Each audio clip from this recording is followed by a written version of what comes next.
Paul Hellyer, 1923 to 2021, was a Canadian politician and a former Minister of National Defence. He served in various political roles, including as a member of the House of Commons and as a cabinet minister under Prime Minister Lester B. Pearson. Hellyer was known for his work on defence and transportation issues in Canada. Hellyer is also noted for his controversial and unorthodox views on topics such as UFOs and extraterrestrial life. In the later years of his life, he became a vocal advocate for the existence of UFOs and extraterrestrial contact, claiming that he had insider knowledge of such matters. His statements on these subjects drew significant media attention and debate, positioning him as a prominent figure in UFO conspiracy circles. After retiring from active politics, Hellyer became increasingly interested in UFOs and extraterrestrial phenomena. He made several public statements asserting that UFOs were real and that they had been interacting with Earth for decades. He claimed that governments were hiding this information from the public. They've been visiting this planet for thousands of years. And there is what is called a federation of these people, and they have rules. Although as Minister of National Defense, I had sighting reports of UFOs. I was too busy to be concerned about them at the time because I was trying to unify the Army, Navy, and Air Force into a single Canadian Defence Force. And that itself was a kind of battle to the finish. So this was not high on my agenda. But about 10 years ago, I started getting interested due to a young man from Ottawa sending me material on the subject. I told him I was too busy to read it, but he had confidence that someday I would. It took me a while to get around to reading it, but I took it for my summer reading in 2005 and was really impressed with what was contained in it. And what I thought to myself is there are huge issues here, huge issues. And the American people and the people of the world have a right to know what's going on because they're part of it. It's not just an isolated thing. I accept the invitation of Victor Vigiani, who's over here somewhere, and his cohort Mike Bird to speak to a symposium at the University of Toronto. And I said, UFOs are as real as the airplanes flying overhead. That gave me the dubious distinction of being the first person of cabinet rank in the G8 group of countries to say so unequivocally.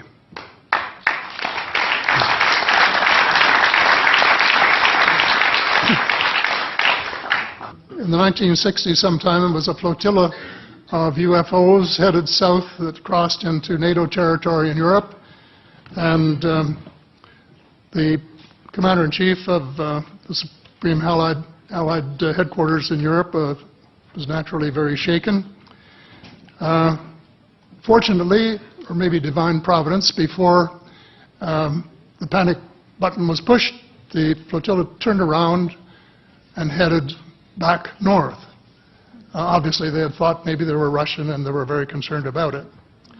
Anyway, the investigation was launched into this whole subject, and a document was prepared which concluded that at least 4 species had been visiting Earth for thousands of years.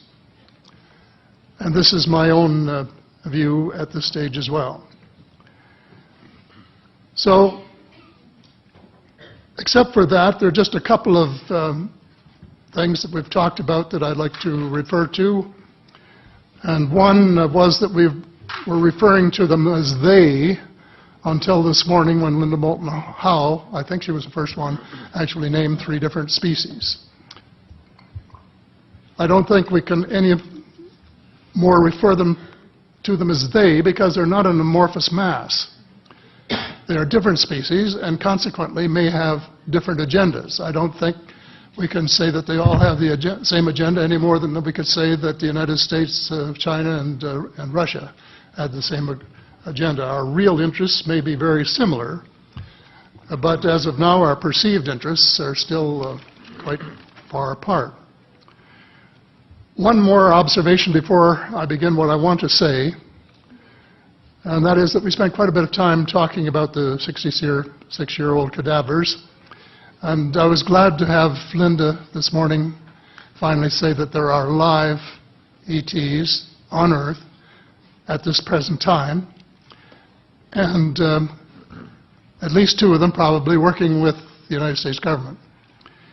The other species that I learned about not too long ago was called the tall whites. And this is when Paul Hellyer broke the story just a few years ago. And through her good offices, I had the chance to talk for about 3 hours with former Airman Charles Hall and listen to this absolutely fascinating story of how he was working with, first of all, he was scared out of his skin, but after that, when he got to know them, how he was working with, and finally they became to trust each other and have a good working relationship with the tall whites at the gunnery range at Indian Springs in Nevada. And these tall whites were living on United States Air Force property and working in cooperation with the United States Air Force and sharing technology with them. He wrote a book, incidentally, called Millennial Hospitality. There are 4 different versions, but Paula says that Millennial Hospitality number 2 is the best. I think that's the one I read, and it's a very interesting read if you want to sort of get inside the problem of what it's like to bump into these people floating across the terrain in the desert. Well, enough on that for now. My interest is in full disclosure. And my only caveat is I think probably I would say 95 to 98% full disclosure. I know of 1 or 2 things that I'm not sure should be in the public domain, at least yet. They will be someday, I'm sure, but not maybe immediately. But just as children survive the idea of the Tooth Fairy and Santa Claus when they become adult, I think that tax-paying citizens are quite capable of accepting the new and broader reality that we live in a cosmos teeming with life of various sorts. The fact that some other civilizations are more advanced than we are may be humbling. And it exists, and it's being kept secret by the same vested interests who control our destiny. Who are these vested interests, and what are they up to? Well, Senator, you were talking about a military junta. In my opinion, that is true, but I have broadened and deepened the definition to cabal, and the cabal comprises members of the 3 sisters: the Council on Foreign Relations, the Bilderbergers, and the Trilateral Commission, the International Banking Cartel, the Oil Cartel, members of various intelligence organizations, and select members of the military junta, who together have become a shadow government of not only the United States, but of much of the Western world. The aim of the game is a world government comprising members of the cabal who are elected by no one and accountable to no one.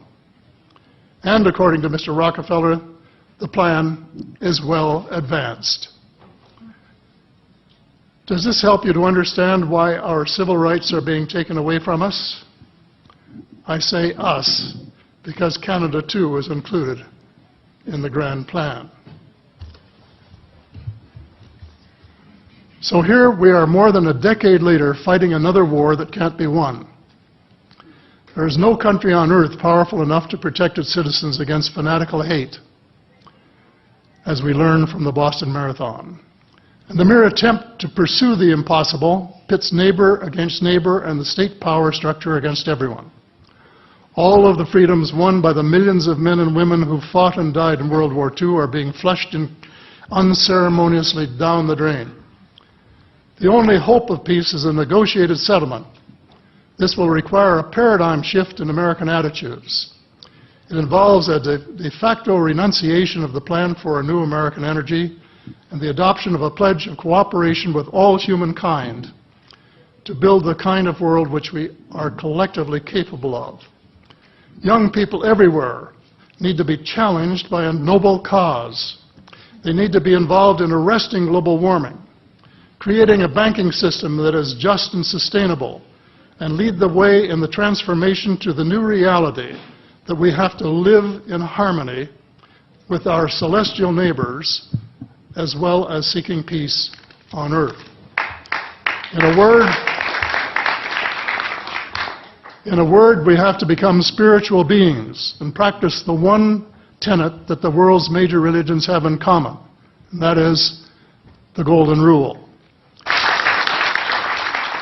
And there you have it, a look at the remarkable and controversial life of the Honourable Paul Hellyer.